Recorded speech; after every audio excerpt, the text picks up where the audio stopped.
Okay, back with another 10 and L session. This is a session I played earlier, and it's only going to be about 20 minutes because my internet ballsed up and I had to end the session.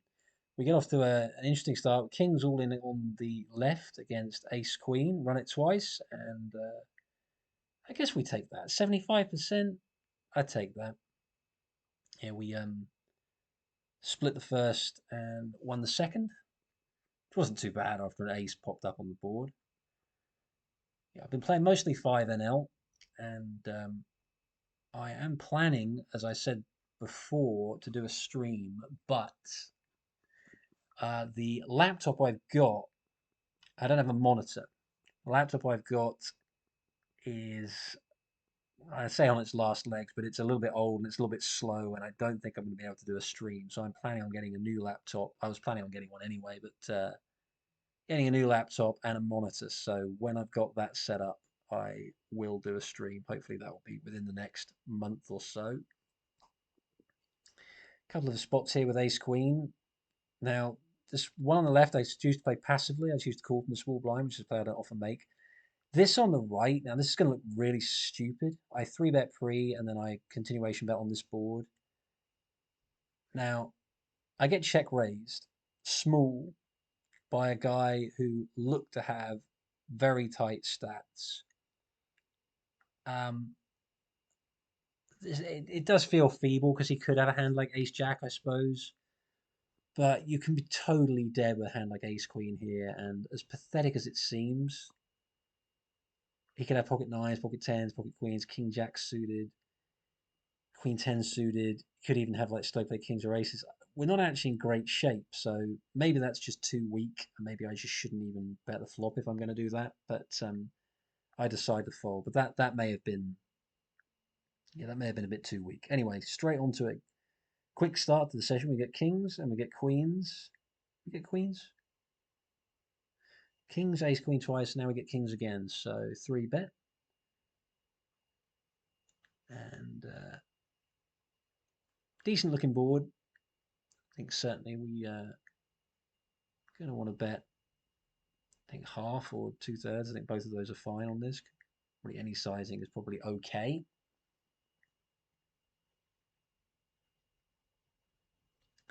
Very good turn card. He's very rarely going to have a four, ace four suited, maybe once in a blue moon, but definitely just want to be betting here and looking to size for river.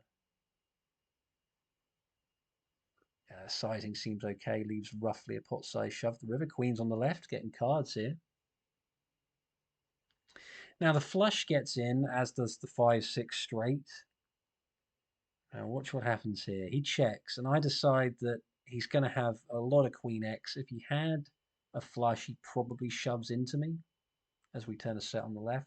I decide to go all in. Why? And you can see there that he snap calls me. Like, he doesn't even think. And when he snap called me, I thought, oh shit. But fortunately, he just had pocket tens. On the left here with pocket queens, usually I would bet quite large here, but I decided to go small, see if I can induce him to go nuts, hopefully raise me if he has a flush or if he just doesn't have anything, but he doesn't. In fact, he had pocket fours with the four of clubs, so probably made the maximum. But yeah, off to a pretty good start in the session, only 4 minutes in and up, probably in and around a buy-in, I would have said, maybe slightly more. But pretty much all down to cards. Kings twice, queens once, and ace queen, I think they're 3 times. So we're getting some cards early in the session. I make a bit of a dog's dinner of this hand on the left here. I should have bet the flop with the king 10, decided to check back, get a little tricky, and end up just allowing him to hit his ace. So that was just, yeah, just should have bet the flop. No need to check there.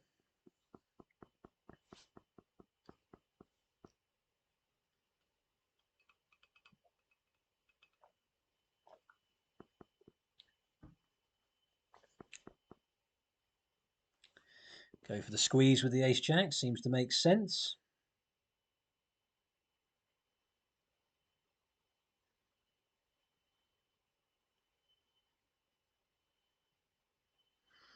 Yeah, when I do a stream, I'm also going to probably look into getting myself a better overlay. I tried designing one myself and it looks functional, so I might use it the first time I try and stream.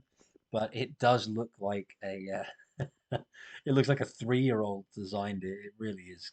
It is basic to put it mildly. So I think that's probably something I should just look into purchasing just to get something decent.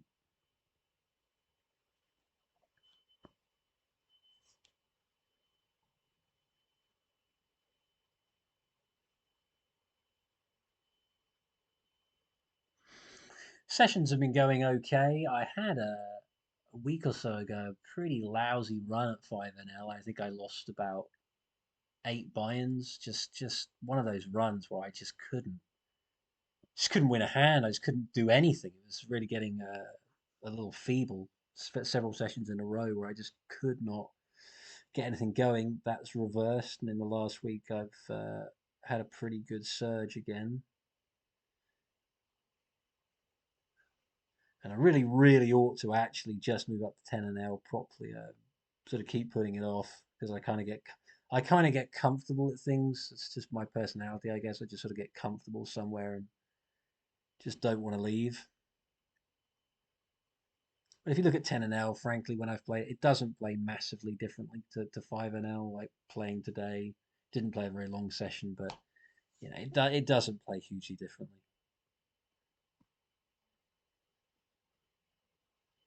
Decided to check back with the 7 on the left here. I was going to bet a lot of turns. We do flop a double gutter, but thought with that turn card, we'd probably just try and check it down. And unfortunately, he did flop an ace.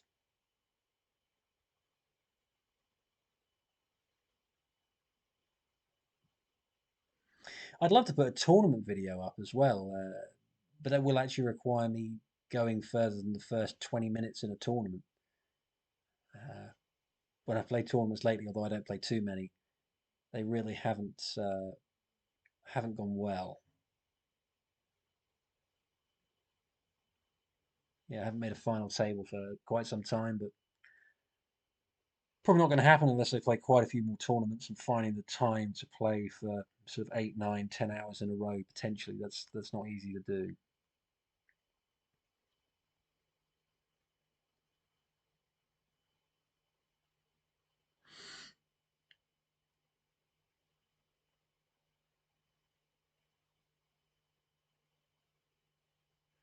Queen Jack of Hearts, raise it up, and I think from memory, does this guy donk out here? Yeah, he does. So I think just a fold. No point. No point trying to get fancy there. Just get rid of it.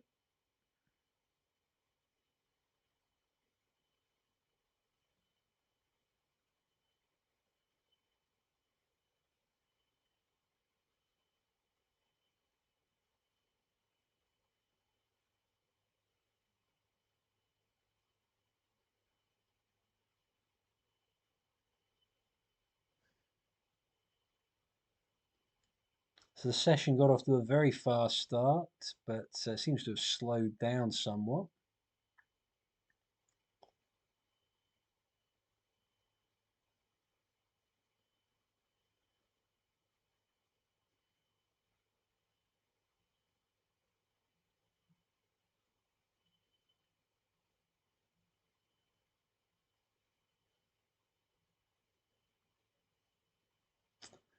King Jack of Spades. I presume this is a hand I'll be opening up when I finish tagging people.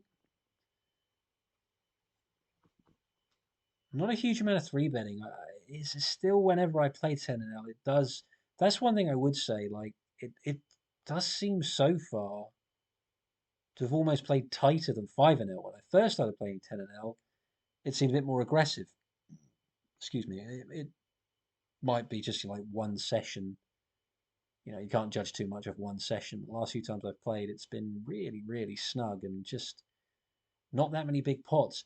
The Kings versus Tens earlier, though, shows that a lot of times when people get what they think of as a hand, they just don't want to let go of it. So they'll be quite tight pre-flop, but post-flop, once they decide, like, I'm not letting go, people will cool down pretty light sometimes.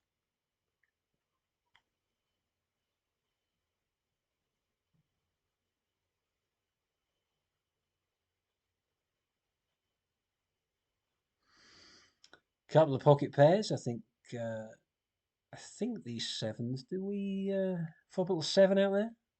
Yes, we do. King 3 7 rainbow doesn't get much nicer than that. Could check raise. It's very dry board. I think also want to check call and then off. I'm going to look to check raise here, hoping the guy, just hope the guy has ace king. Unfortunately, he doesn't have anything when he checks back there. It's kind of, I think, the white flag most of the time. Somebody's just got nothing. A little disappointing.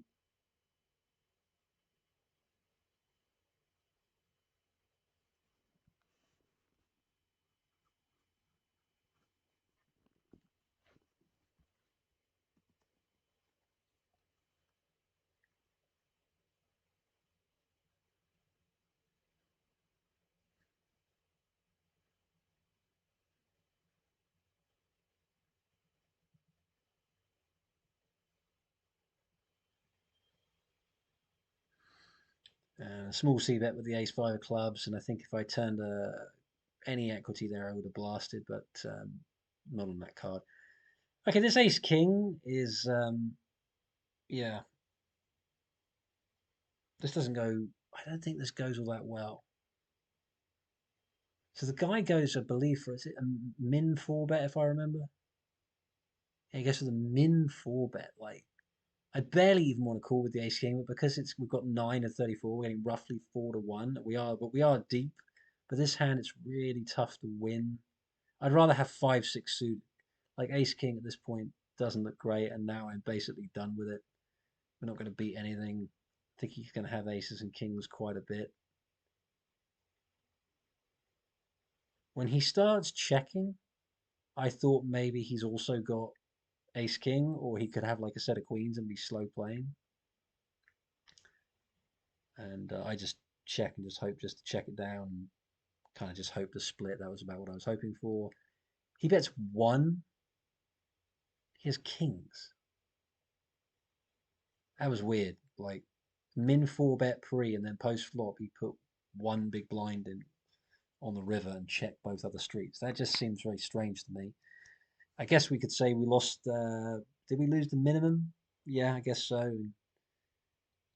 Don't see how we could probably lose less than that. Could just call, I guess, pre-flop, but I tend to three bet ace king. Ace king is a tricky hand to play though. All the time you three bet, and when you get called, you miss 2 in 3. It can be awkward, and then when you do hit, you often don't get paid.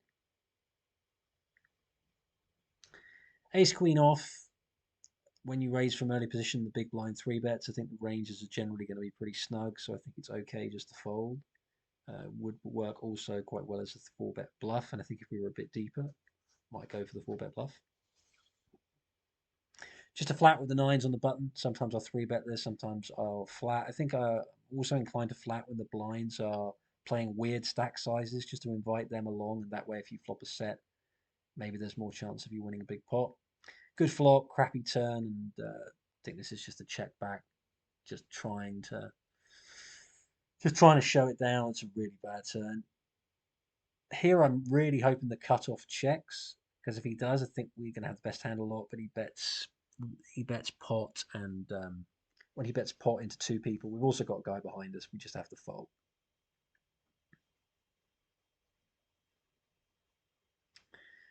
So started off with some big pairs in this session, and here's another one. The bullets. A little bit of a tight fold there with the ace deuce of hearts, but I guess I was trying to focus on these here aces.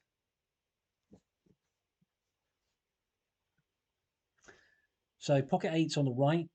I ISO, get a call from the big blind, the original limper calls, get a nice flop for my hand, although this is generally going to be a pretty bad flop for my range. He leads. I think we just want to call here, which we do.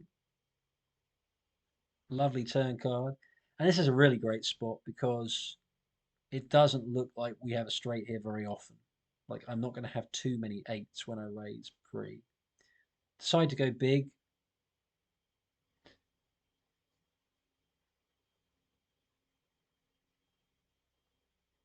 Now this play is fine. The river play I'm less sure about.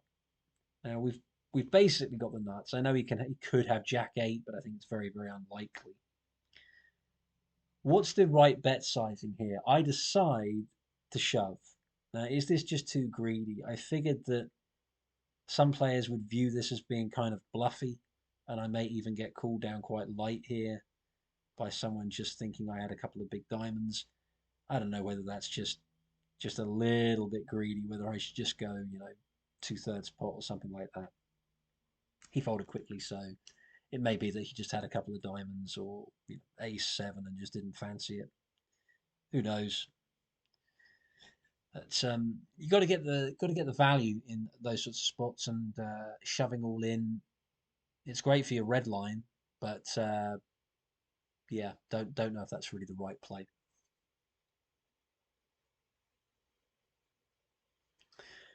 Okay, here now decide to flat with the ace jack suited on the button. This guy bets into two people. I think it's just a very easy call at this point. Obviously on the screen here, I can't see the poker HUD stats, so I can't remember whether this guy was particularly tight or not. I think he was relatively tight. When he bets again here, and he bets quite sizable, I'm now starting to not really love my hand that much. I certainly don't think I can fold.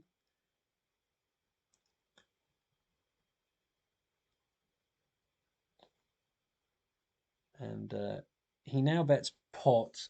I think it's when you've got someone who's quite tight, they're not going to have too many bluffs.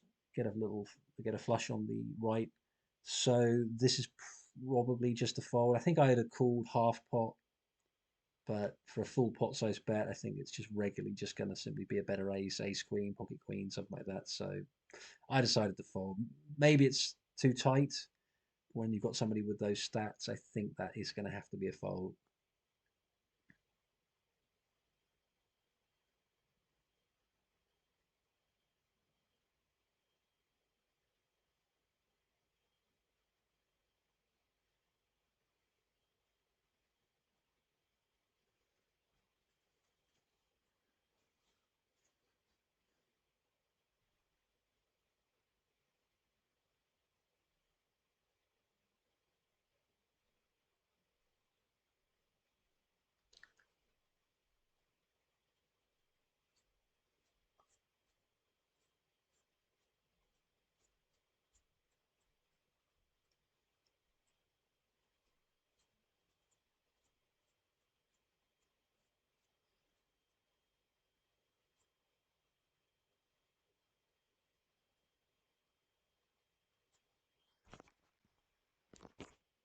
Okay, Queen Jack of clubs here against a short stacker. I think it's okay to call here. A lot of people don't like calling from the small blind, just like a three bet or a fold. A lot of people don't like calling pre-flop in general. I'm not sure I agree with that. I do sometimes think it's okay to call in these spots here, like a guy's playing half a stack, Queen Jack suited. I think taking a flop is fine. Three betting it can get awkward if you then get four bet, wasting quite a nice hand. And here we were up against Queen Pocket Queen, so we actually got a really nice flop.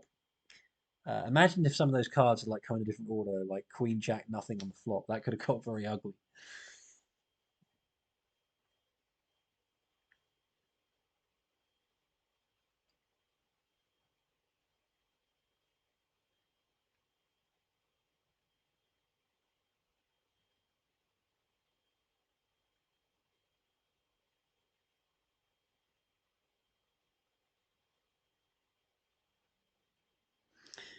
So about another minute left of this session. So my plan for the future is that I will be releasing videos, hopefully once a week. Like I say, once I get myself set up with a stream, I'll have a go at that. I'll probably try and do a couple of streams a week, maybe three if I can, and then release highlights each week, something like that. That will be something I'm looking to do within the next month or two, or hopefully something like that. Maybe longer. I'm not the most organized guy in the world, so it may take me a bit longer, but hopefully I can also get myself up to 100 subscribers. Maybe that should be an aim by say by the end of the year or hopefully sooner. But yeah, so not much longer to go this session because this is when my internet cut out and everything kind of cocked up. So I had to end the session. Yeah, this ace ten of clubs, I was looking forward to three betting it, never got the chance. Anyway, I hope you enjoyed this relatively short video. As I say, there will be more videos to come. Thanks for watching. Take care. Bye bye.